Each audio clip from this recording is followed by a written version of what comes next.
everyone, welcome to the channel. So once again I am here with one more informative video. So आज के इस video में हम discuss करने वाले हैं कि अगर आप हिंदी मीडियम स्टूडेंट रहे हैं अप टू क्लास 12 और उसके बाद आपने बीएससी नर्सिंग कोर्स में एडमिशन लिया है तो किस तरीके से आपको इंग्लिश में चीज़ों को समझना है, एक्सप्लेन करना है, आंसर देना है और कॉपी में आंसर लिखना है। ठीक है, क्योंकि हिंदी मीडियम के स्टूडेंट को एक इशू आ जा रहा है कि उनको कॉन्सेप्ट तो समझ में आता है, लेक्चर तो समझ में आता है, स्टेटमेंट समझ में आता है, बट उनको ये नहीं समझ में आता है कि जब उनको आंसर देना है, वर्बली देना है या फिर राइटिंग के फॉर्म में आंसर लिखना है, तो उस टाइम पे वो किस तरीके से अपने वर्ड्स को, अपने अंडरस्टैंडिंग को इंग्लिश में एज अ सेंटेंस फॉर्म करके वो लिखें। ठीक है, तो इसी प्रॉब्लम का सॉल्यूशन आज के इस वीडियो में हम डिस्कस करेंगे। तो प्रॉब्लम क्या है आपको समझ आ गई होगी। ठीक है, तो सबसे पहले तो देखो, एक चीज मैं आपको बता दूं, अगर आपको इंग्लिश बोलने में परेशानी हो रही है या फिर इंग्लिश लिखने में आपको प्रॉब्लम हो रही है, चाहे आप किसी भी स्टेट से बिलोंग करते हो, आपका कोई भी स्टेट का अपना एक लैंग्वेज हो, बट बीएससी नर्सिंग तो पूरे इंडिया में इंग्लिश में ही पढ़ाई जाती है। ठीक है, वहाँ पे कोई ऐसा रीजनल लैंग्वेज नहीं चलता है, इंग्लिश में ही सारी चीजें पढ़ाई जाती हैं और आंसर भी आपको इंग्लिश में ही लिखना होता है। तो आप किसी भी स्टेट बोर्ड से हैं, पहली बात मैं आपको ये बता दूं कि अगर आपको इंग्लिश नहीं आ रही है, इंग्लिश लिखने में कोई भी दिक्कत हो रही है या फिर इंग्लिश में आंसर करने में कोई भी इशू हो रही है, तो इसके लिए आपको अंडर कॉन्फिडेंट फील करने की जरूरत नहीं है। जैसे कि आपको ऐसा नहीं सोचना है कि अरे यार मुझे तो इंग्लिश आती ही नहीं, डरना नहीं है, घबराना नहीं है, क्योंकि इंग्लिश कोई ऐसी चीज नहीं है जो अगर किसी को नहीं आ रही है तो उसको बहुत ज्यादा परेशान होने की जरूरत है। इंग्लिश इज जस्ट वर्ड्स बोल लो, लैंग्वेज बोल लो, ठीक है, जिसको आप सीख सकते हो। क्यों सीखना है? क्योंकि भाई हमने पढ़ाई तो इंग्लिश में ही करनी है और इंग्लिश जो है कि एक हमारा ऑफिशियल लैंग्वेज भी है, क्योंकि इन फ्यूचर अगर आपको इंटरनेशनली कहीं जाना है, किसी से भी डील करना है, तो एक कॉमन लैंग्वेज है हमारी, दैट इज इंग्लिश। ठीक है, तो इंग्लिश को कैसे आप सीखोगे? देखो, अगर आपको इंग्लिश समझ में आ रही है, इट मीन्स दैट कि इंग्लिश का बेसिक कॉन्सेप्ट आपका क्लियर है, आपको स्टार्टिंग से स्टार्ट नहीं करना। और इट इज ऑब्वियस यार, आप किसी भी स्टेट बोर्ड से रहो, चाहे आप यूपी से हो, एमपी से हो, किसी भी स्टेट बोर्ड से हो, 12 तक तो लाइक जो स्टेट बोर्ड के स्टूडेंट होते हैं उनको भी इंग्लिश पढ़ाई जाती है, इंग्लिश ग्रामर उनको बताया जाता है। इनफैक्ट सीबीएसई बोर्ड के बच्चों से ज्यादा अच्छी इंग्लिश ग्रामर यूपी बोर्ड के स्टूडेंट्स की होती है।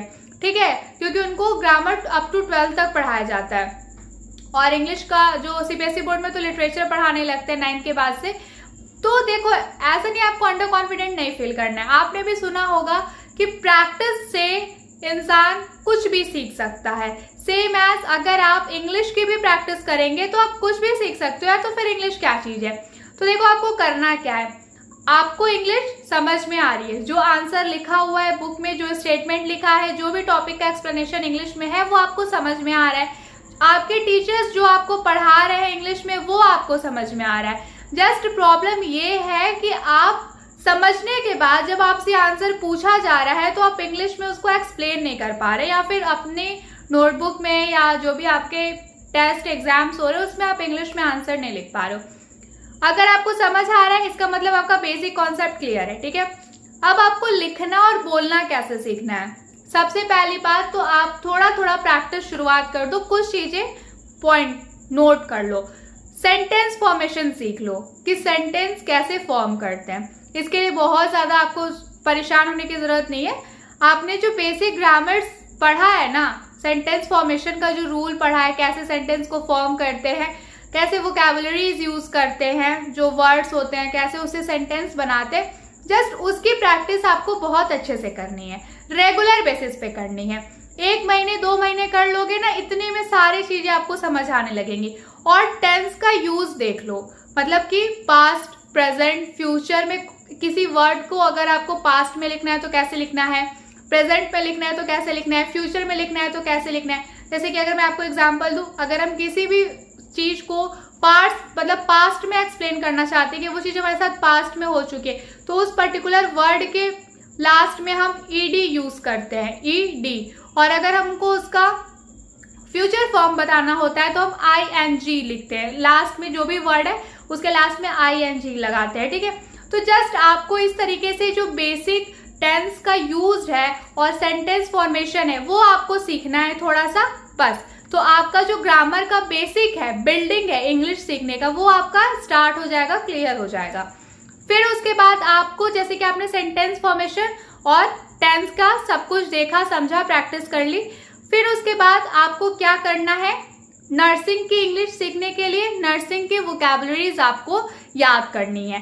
तो देखो, नर्सिंग वोकैबुलरीज मीन्स आपने सुना होगा, आपके टीचर ने भी आपको सजेस्ट किया होगा, एडवाइस किया होगा, फिर इंस्ट्रक्ट किया होगा कि आपको मेडिकल टर्म्स लर्न करने हैं। ठीक है, मेडिकल टर्म्स मीन्स वो वर्ड्स जो मेडिकल फील्ड में यूज होते हैं, इंग्लिश के वर्ड्स जो मेडिकल फील्ड में यूज होते हैं, जैसे कि एस्फैक्सिया, ठीक है, एपेटाइट, एब्डक्शन, एडक्शन, इस तरीके की जो चीजें होती है वर्ड्स। जब आप वोकैबुलरी सीखोगे ना तो आपको समझ, मतलब वर्ड्स क्लियर है तो उसको सेंटेंस बनाने में आपको दिक्कत नहीं होगी।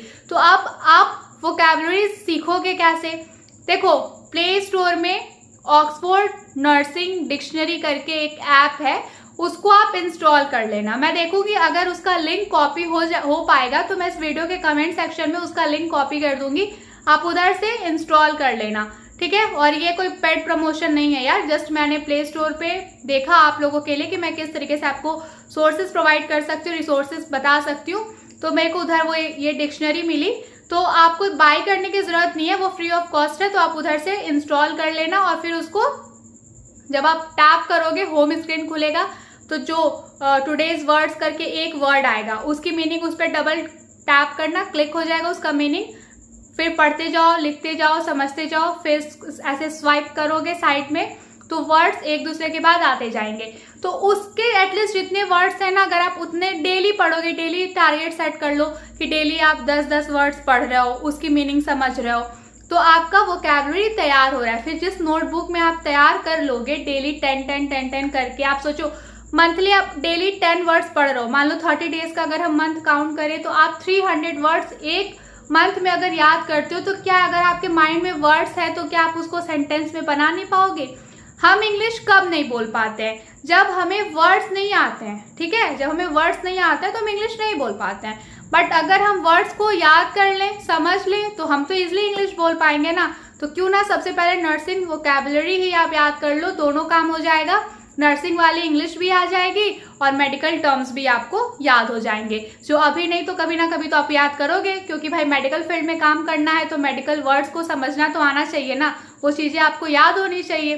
तो सेकंड आपका क्या काम है? Nursing vocabulary. फर्स्ट काम था आपको सेंटेंस फॉर्मेशन और यूज ऑफ टेंस पढ़ना होगा, ठीक है, अपना बेसिक क्लियर करने के लिए, इंग्लिश सीखने के लिए।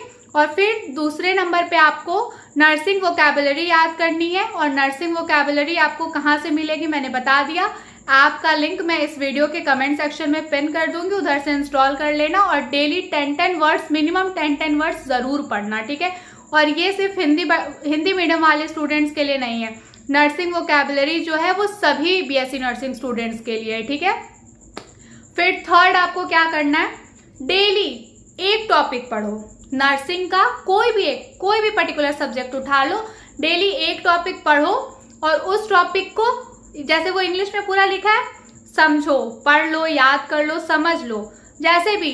फिर उसके बाद एक नोटबुक लो, डेली उस टॉपिक को, बुक बंद करो या नेट से पढ़ रहे हो, जैसे भी पढ़ रहे हो उसको साइड करो, जितनी चीजें आपको माइंड में याद हुई हैं, जो आप समझे उस टॉपिक में, जस्ट उसको इंग्लिश में लिखो। डेली ऐसे एक टॉपिक, 2 टॉपिक पढ़ो, समझो, फिर लिखो, पढ़ो, समझो, लिखो। बिना ये नहीं कि वाइटल साइन बुक से देखा फिर वाइटल साइन देख देख के ही कॉपी में नोट किया, नहीं, वाइटल साइन पढ़ लिया, अब बुक क्या है आपके पास या फोन से पढ़ रहे हो, साइड कर दो। अब जो चीजें आपने पढ़ी है, समझी है, उसको अपने वर्ड्स में उस नोटबुक में लिखो। इससे भी 2 फायदा होगा, एक तो आपका पर डे एक टॉपिक तैयार होता चलेगा और साथ ही साथ आपकी इंग्लिश भी अच्छी होती जाएगी।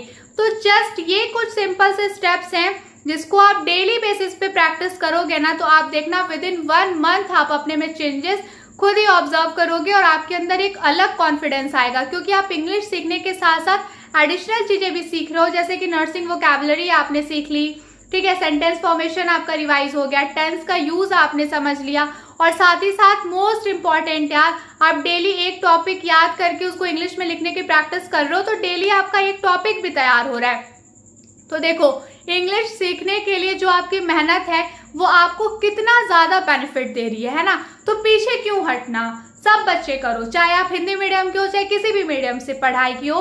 नर्सिंग में आपको नर्सिंग वोकैबुलरी आनी ही आनी है, तो नर्सिंग वोकैबुलरी आप डेली पढ़ो, डेली 10-10 वर्ड्स पढ़ो और डेली 10-10 वर्ड्स का जो भी आपको नोट्स बनाना है बनाओ, उसको याद करो, समझो, ठीक है। ये बहुत ज़्यादा इंपॉर्टेंट है, हमेशा काम आने वाला है, क्योंकि मेडिकल फील्ड में काम करना है तो मेडिकल की वर्ड मीनिंग तो आनी ही चाहिए। और फिर उसके बाद क्या है आपका डेली एक टॉपिक पढ़ो, समझो, बुक से पढ़े हो या फोन से पढ़ो, साइड करो, फिर नोटबुक में जो आपने समझा है उसको इंग्लिश में लिखो, तो टॉपिक भी तैयार होगा और इंग्लिश की अच्छी प्रैक्टिस भी हो जाएगी।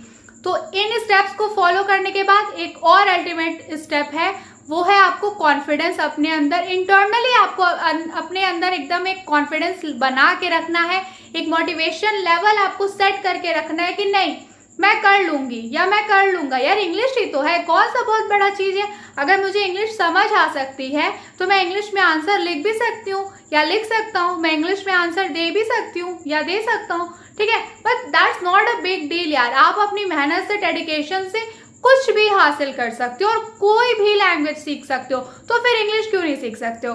तो बस परेशान नहीं हो, बस मैंने जो स्टेप्स आपको बताया है ना उस स्टेप्स को डेली प्रैक्टिस करो। देखना प्रैक्टिस आपको यहाँ से ना यहाँ तक पहुँचा देगी, ठीक है, एकदम टॉप लेवल तक। तो फिर से एक बार बता दूं क्या क्या करना है। सेंटेंस फॉर्मेशन सीख लो, टेंस का यूज सीख लो, ठीक है, बेसिक क्लियर हो जाएगा। देन उसके बाद आपको नर्सिंग वोकैबुलरीज याद करनी है, कहाँ से याद करनी है मैंने बता दिया है, ठीक है। ऐप का जो लिंक है वो इस वीडियो के कमेंट सेक्शन में पिन होगा, उधर से इंस्टॉल कर लेना।